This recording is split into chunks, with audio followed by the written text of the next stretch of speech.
না এক যুবক আল্লাহর রসুলের কাছে অভিযোগ নিয়ে আসছিল যে আমি দুই হাতে কামাই, আমার আব্বা আমাকে বলা ব্যতীত দুই হাতে খরচ করে। আপনি যদি বাবাকে একটু বলে দিতেন। আল্লাহর রসুল সাল্লাল্লাহু আলাইহি ওয়াসাল্লাম লোক পাঠাইছেন যে যাও এর বাবাকে ডেকে নিয়ে আসো। তো যে ডাকতে আসছে তো বলছে আল্লাহর রসুল তোমাকে ডাকে। বলছে এই অবেলা?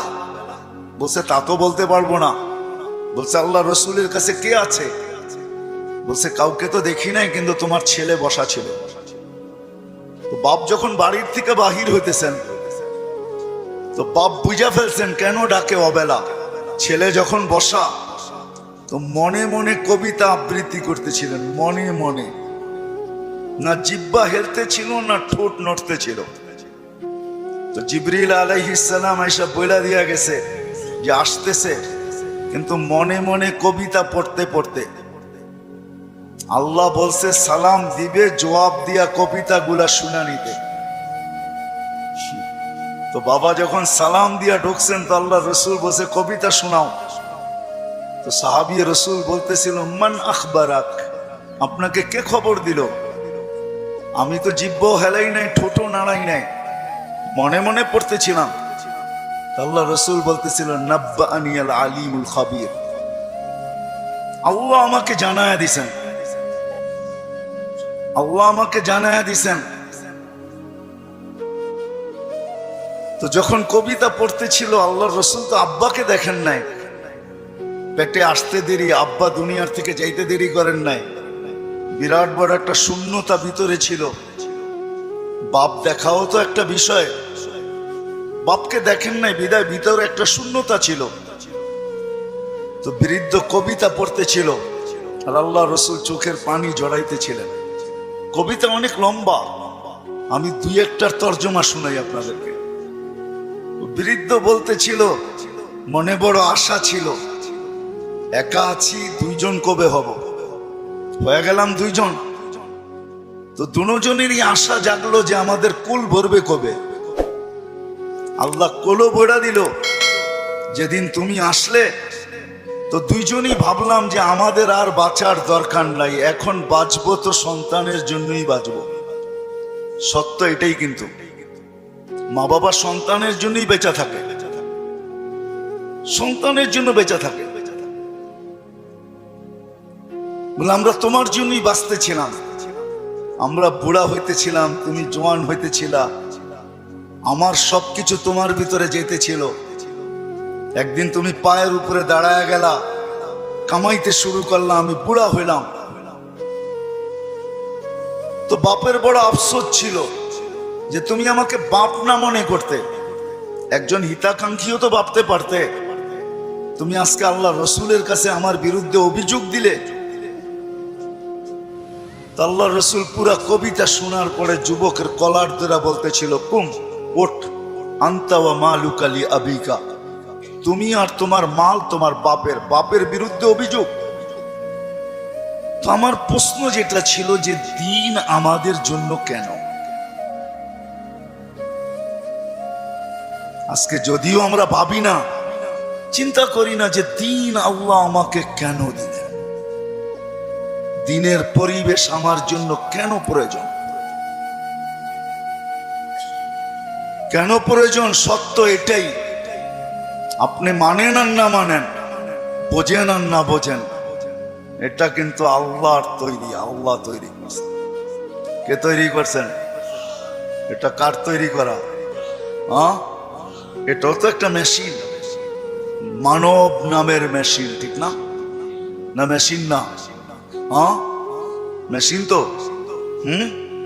এটা যতগুলা কাজ একসাথে করতে পারে, দুনিয়ার কোনো মেশিন মনে হয় এতগুলা কাজ একসাথে করতে পারে না, ঠিক না? এটাও তো মেশিন, এটার আল্লাহর অস্তিত্ব দেওয়া মেশিন।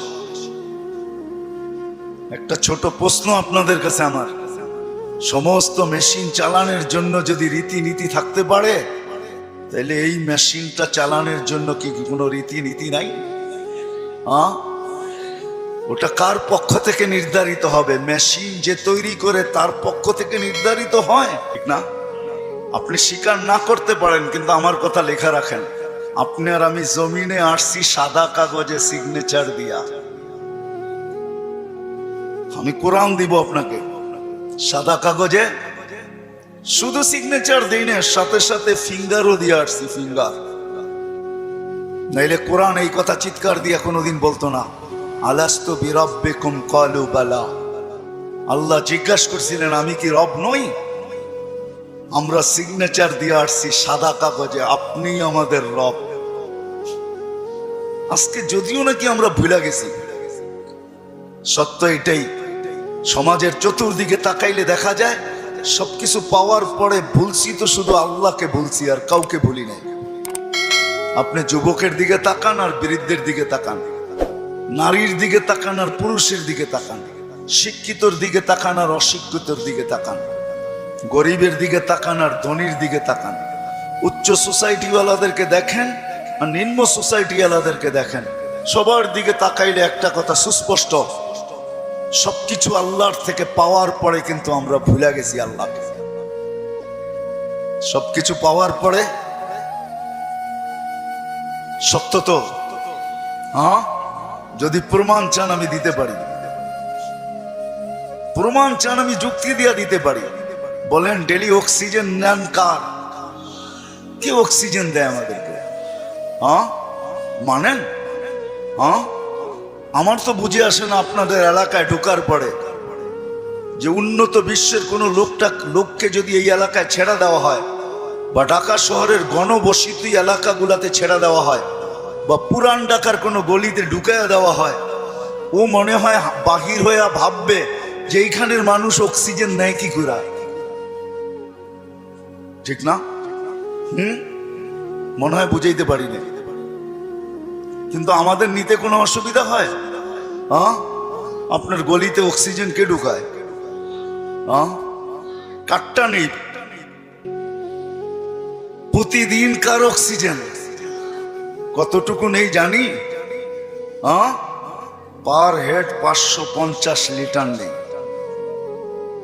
মাছ যদি 30 দিনে হয়, তাহলে আর আপনি আর আমি 16,500 লিটার পার মান্থ নেই অক্সিজেন। বলেন এখানে আমরা যেই কজন বসা আছি, ডেলি কতবার মন খুইলা আল্লাহ বলি? আল্লাহ, কতবার মন খুইলা আল্লাহ বলি? আল্লাহ যদি জিজ্ঞাসা করে তুই আমাকে এরকম করে ডাকিস কেন, তো আমি ভিতর থেকে যেন জবাব দিতে পারি, মালিক 24 ঘন্টা তোমার অক্সিজেন নেই, 1 টাকা বিলও তুমি নাও না। অথচ আমরা 2020-এ দেখছি এখনো মিডিয়ায় থাকতে পারে ঢাকার এক হাসপাতাল মাত্র আধা ঘন্টা অক্সিজেন দিছে আর 84,000 টাকা বিল বানাইছে, আর আমরা 24 ঘন্টা অক্সিজেন নেই। তুমি একবারও আমাদের থেকে বিল নাও না বা চাও না। আমার মন চাইলো তোমাকে আমি একবার মন বইরা আল্লাহ বইলা ডাকি। 3 দিন পর্যন্ত ঘরে পানি ব্যতীত কিচ্ছু নাই। 3 দিন চলতেছে ঘরের অবস্থা, শুধু পানি আছে আর কিচ্ছু নেই। 4র্থ দিন সকালে ঘরের অভিভাবক বাহির হইতেছে আর বলতেছে দোয়া করো আজকে যেন কিছু মিলে। কিন্তু যখন সন্ধ্যায় ফিরতেছেন ওই দিনও কিচ্ছু মিলে নাই, ওই দিনও কিচ্ছু মিলে নাই। কিন্তু ঘরের মহিলা বারবার রাস্তা দেখতেছেন যে আজকে কিছু মিলবে হয়তো, কিন্তু সন্ধ্যাবেলা যখন ঘরের পর্দা উঠায় দেখতেছেন আসতেছে, কিন্তু চেহারাটা মলিন, হাত দুইটা খালি। নাম পরে বলবো আমি। যখন একবারে ঘরের কাছে চলে আসছে, এখন আর আওয়াজ, পর্দা নষ্ট হবে না, তো আওয়াজ দিছেন আলী। বুঝছেন তো? আলী রাদিয়াল্লাহু তাআলা আনহুর কথা বলতেছি। ফাতেমা রাদিয়াল্লাহু তাআলা আনহা আওয়াজ দিছেন আলী। তো চোখে চোখ পড়ছে, তো জিজ্ঞাসা করছে চেহারা মলিন কেন? বলছে আজকেও কিছু মিলে নাই। তো ঘরের মহিলা বলতেছে ওয়াজাদনা শাকারনা লাম নাজি সাবারনা। পাবো তো শুকরিয়া আদায় করব না, পাবো তো সবর করব। দুনো অবস্থায় আল্লাহ আমাদের সাথে। আর আলী এটা জানো, আল্লাহ যাদের সাথে থাকে তাদের চেহারা মলিন হওয়ার শোভা পায় না।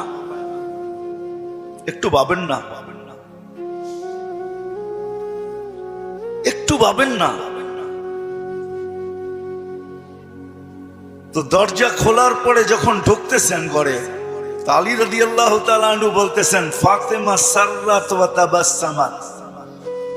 ফাতেমা মুস্কি মুস্কি হাসতেছিল। চতুর্থ দিনের ক্ষুধার্ত। এটা ওই দিনের কাহিনী যেই দিন হাসান হোসাইনকে আল্লাহর রাসূল জিহ্বা চোষায়া খিদা নিবারণ করাইছেন। ওই দিনের কাহিনী বলতেছি আমি। কিন্তু স্বামী এমনি তো মনটা খারাপ, স্ত্রী মলম দিতেছেন, সেও যদি চেহারা খারাপ করে তাহলে চেহারাটা আরো ভাঙ্গা পড়বে, দিলে আরো ব্যথা পাবে। তো প্রথম সান্ত্বনা দিছে, আলী পাবো তো শুকরিয়া আদায় করব, না পাবো তো সবর করব। দুনো অবস্থা আল্লাহ আমাদের সাথে। আমাদের জন্য শোভা পায় না যাদের সাথে আল্লাহ থাকে চেহারা মলিন হোক। স্বামী যখন ঘরে ঢুকতেছেন, আলী রাদিয়াল্লাহু তাআলা আনহু বলতেছে, ফাতেমা সাররাত ওয়া তাবাসসামাত। ফাতেমা মুস্কি মুস্কি হাসতেছিল, আমার আগমনে খুশিতে নাচতেছিল। আলী রাদিয়াল্লাহু তাআলা আনহু বলতেছেন, আমি আর নিজেকে ধরে রাখতে পারি না। তো আমি কাঁধে হাত রাইখা দোয়া দিতেছিলাম, রহিমাল্লাহ, আল্লাহ তোমার উপরে রহমত নাযিল করো। বলেন এই সম্পর্কটা কতটুকু সুখী। আমাদেরও তো এরকম একটা সম্পর্ক আছে। যদি আমরা তুলনা করি তাহলে ওই সম্পর্কটা কতটুকু সুখী, আমরা কতটুকু সুখী। আমি কিন্তু অনেকগুলা জিনিস দেখায় বুঝাইতে চাইতেছি। এজন্যই আমার কথা শুরুটা ছিল যে একক শ্রেষ্ঠ মানুষ, যেটা সৃষ্টির ভিতরে সবচেয়ে বড় সেরা, এই মানুষটার ভাবা উচিত যে আল্লাহ দিন আমাকে কেন দিলেন, দিনের পরিবেশ আমার জন্য কেন প্রয়োজন, আর কোন সৃষ্টির জন্য দিনের পরিবেশ নাই কেন। এটা ভাবা উচিত, চিন্তা করা উচিত। আমি কয়েকটা উদাহরণ দিলাম, হাজারো দেওয়া যাবে। অথচ মুসা আলাইহিস সালাম আল্লাহকে জিজ্ঞাসা করছেন, আমার জান্নাতের বন্ধুকে? তা আল্লাহ বলে কসাই। মুসা আলাইহিস সালাম ঠিকানা চাইছেন যে আমার জানা দরকার, কসাই এত বড় উচ্চ মর্যাদায় কি করে উঠলো, কি কাজের বিনিময়ে উঠলো যে আমার জান্নাতের বন্ধু হবে। তো মুসা আলাইহিস সালাম যায় দেখছেন, পুরা কাহিনীকে আমি শর্ট করতেছি, যে কসাই যখন সকালে বাড়ির থেকে বাহির হয় দোকানের উদ্দেশ্যে, তো বৃদ্ধা মার পরিপূর্ণ সেবা করা তারপরে দোকানে আসে। আবার যখন ফিরা যায়, মার মতো সত্তাকেও বৃদ্ধাশ্রমে রেখা আসে, বাবার মতো ব্যক্তিত্বকেও বৃদ্ধাশ্রমে রেখা আসে। ঘরের থেকে বাহির করে, নিজে তো খাটে থাকে, কিন্তু বাবা মাকে গাড়ির গ্যারেজের ভিতরে থাকতে বাধ্য করে। আমি আঙ্গুল দিয়ে দেখাবো না আপনাদেরকে, আমি দেখাইতে পারি, আমার কাছে রিপোর্ট আছে, কিন্তু আমরাও জানি। মানুষ যখন দিন না বোঝে তখনই কিন্তু ভাই ভাইয়ের বিরুদ্ধে। আমি তো বৃদ্ধাশ্রমের কথা বলতেছি। আজকে তো মিডিয়াতে দেখা যায় সন্তান মা বাবাকে সাত সাত টুকরা করে। সত্য তো? কারণটা কি? সে দিন বোঝে নাই, দিনের প্রয়োজনীয়তা মনে করে না, যে দিন আমার জন্য কেন, কেন দিলেন আল্লাহ আমার জন্য দিন। তখনই কিন্তু যা আমরা দেখতেছি বর্তমানে, এগুলা দেখতে হইতেছে এই জন্য যে ভাই ভাইয়ের বিরুদ্ধে কেস করতেছে। সিভিল কেস কিন্তু সমস্ত আপনজন আপনজনের বিরুদ্ধে, প্রতিবেশীর বিরুদ্ধে খুব কম, আপনজনের বিরুদ্ধেই সিভিল কেস, জায়গা জমিন কেস সবচেয়ে বেশি। আপনি 80% কেন 90% পাবেন।